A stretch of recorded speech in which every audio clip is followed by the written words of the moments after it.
Hello everyone, this is Muhammad Alfan. Welcome to just 2 minutes Excel tips. നമ്മൾ ഇന്നത്തെ topic വളരെ interesting ആണ്. How to hide the data without hiding rows and columns. അതായത് നമ്മൾ ഒരു particular സ്പ്രെഡ്ഷീറ്റിലെ data നമുക്ക് കോളംസും റോസും ഹൈഡ് ചെയ്യാണ്ട് എങ്ങനെ ഹൈഡ് ചെയ്യാം എന്നുള്ളത്. അതായത് കൺഫ്യൂഷൻ ആവേണ്ട, വെരി സിമ്പിൾ. ഞാൻ കാണിച്ചു തരാം. ഫോർ എക്സാമ്പിൾ ഡി കോളത്തിൽ ഞാൻ കുറച്ച് ഡാറ്റ ഇൻസേർട്ട് ചെയ്യുന്നു, റാൻഡംലി ഡാറ്റ. ഓക്കെ, സോ എനിക്കിത് ഹൈഡ് ചെയ്യണം.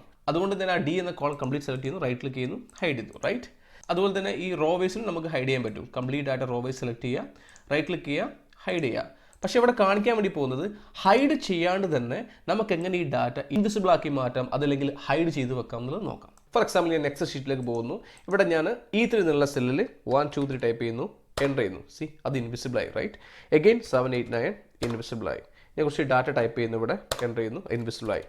ഇനി ഈ ഒരു സെക്ഷനിൽ അത് K6 ഞാൻ ഡാറ്റ ടൈപ്പ് ചെയ്യുന്നു, എൻ്റർ ചെയ്യുന്നു, ഇൻവിസിബിൾ ആയി. ഒന്നും കാണുന്നില്ല, പക്ഷേ ഈ ഡാറ്റ ഇതിലേക്ക് ഇൻസേർട്ട് ചെയ്തിട്ടുണ്ട്. ഈ ഒരു ടെക്നിക്ക് നമുക്ക് എങ്ങനെ ചെയ്യാൻ നോക്കാം. It's very simple. ഞാൻ വേറൊരു പുതിയ ഷീറ്റിലേക്ക് പോകുന്നു. ഇനി ഇവിടെ ഡാറ്റ ടൈപ്പ് ചെയ്യുന്നു. സോ ബൈ ഡീഫോൾട്ട് ആയിട്ട് ഇവിടെ ഡാറ്റ വിസിബിൾ ആയി കാണും. റൈറ്റ്, ഏത് ഡാറ്റ അടിച്ചിട്ടുണ്ടെങ്കിലും ഇവിടെ കാണാൻ പറ്റുന്നുണ്ട്. സോ ഇതെനിക്ക് നേരത്തെ കാണിച്ച പോലെ ഇൻവിസിബിൾ ആക്കണം. നമുക്ക് എങ്ങനെയാണുള്ളത് നോക്കാം.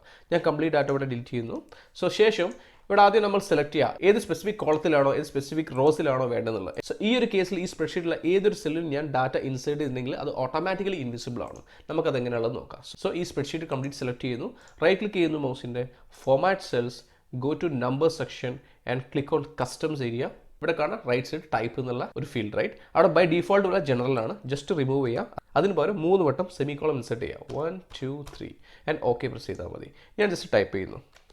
സി, അത് ഇൻവിസിബിൾ ആയി. റൈറ്റ്, നെക്സ്റ്റ് ഞാൻ ടെക്സ്റ്റ് റൈറ്റ് ABC ഇൻവിസിബിൾ ആയി. ഇവിടെ ഞാൻ ടൈപ്പ് ചെയ്യുന്നു. സി, കംപ്ലീറ്റ് ഡാറ്റ ഇവിടെ ടൈപ്പ് ചെയ്യുമ്പോൾ ഇൻവിസിബിൾ ആവുകയാണ്. ഞാൻ അത് റിക്കവർ ചെയ്യണമെന്നുണ്ടെങ്കിൽ ജസ്റ്റ് കംപ്ലീറ്റ് സെലക്ട് ചെയ്യുക, വീണ്ടും റൈറ്റ് ക്ലിക്ക് ചെയ്യുക മൗസിൻ്റെ, format cells and customs.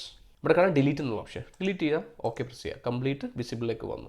Clear. So ഇതിൻ്റെ പേർപ്പസ് എന്ന് പറയുകയാണെങ്കിൽ ചില ഡാറ്റ ഒക്കെ കോൺഫിഡൻഷ്യൽ ആയിരിക്കും, ചില ഓഡിറ്റിംഗ് പേർപ്പസിന് വന്നു. അതുപോലെ തന്നെ ഡാറ്റ സ്പെസിഫിക് പേർപ്പസിന് വേണ്ടി ഇത് ഹൈഡ് ചെയ്യണമെന്നുണ്ടെങ്കിൽ ഈ ഒരു ഓപ്ഷനിക്ക് ഓപ്റ്റ് ചെയ്യാവുന്നതാണ്. എന്തായാലും പ്രാക്ടീസ് ചെയ്ത് നോക്കുക. എന്തെങ്കിലും ഡൗട്ടോ ക്ലാരിഫിക്കേഷൻ കമൻറ്റ് ബോക്സിൽ ഉണ്ടാകും. ഓക്കെ, എന്തായാലും all the best and thank you.